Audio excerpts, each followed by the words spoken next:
আমরা ভাবি শুধু দূরে গেলেই বোধহয় দূরত্ব সৃষ্টি হয়, কিন্তু আসলেই তা না। কখনো কখনো খুব কাছে থেকেও দুজনের মাঝে দূরত্ব সৃষ্টি হয়। একই বালিশে পাশাপাশি শুয়েও দুজনের মাঝে দূরত্ব রয়ে যায়। এই দূরত্বটা খুব ভয়ঙ্কর। মানুষটা কাছে, তবুও তাকে কিচ্ছু বলা যায় না। দুজন ঠোঁটে ঠোঁট রাখে, একসাথে দৈহিক সম্পর্ক করে, তীব্র চাহিদায় একে অপরকে জড়িয়ে ধরে, তারপরও কি দুজনের মাঝে দূরত্ব থাকতে পারে?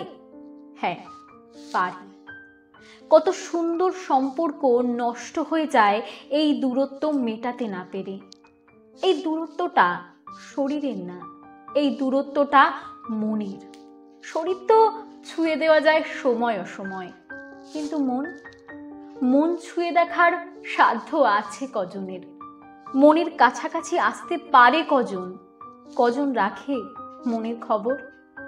দিন শেষে মাথায় হাত বুলিয়ে দিয়ে কজন জানতে চায়, আচ্ছা তোমার মন ভালো আছে তো? আমরা একসাথে দৈহিক সম্পর্ক করি, শেষে অন্যদিকে মুখ ফিরিয়ে ঘুমিয়ে যাই। কখনো কি পাশের মানুষটার মানসিক প্রশান্তির কথা চিন্তা করেছি?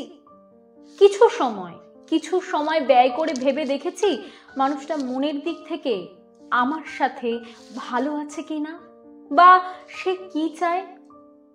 না, আমরা এগুলো ভেবে দেখিনি।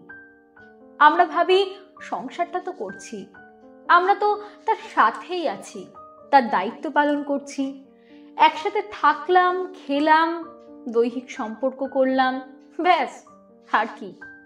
কিন্তু শুধু এতটুকুতেই সংসার হয় না। যদি মানুষটা মন থেকে আপনার সাথে ভালো না থাকে, যদি তার মনের কাছাকাছি আসতে না পারেন, তাহলে তার কাছেই সবকিছুই অসহনীয়।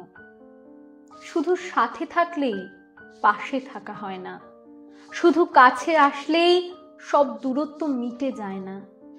আগে তাকে বুঝুন, দুজনে মনের দূরত্ব কাটিয়ে উঠুন, তার মানসিক শান্তির কারণ হন।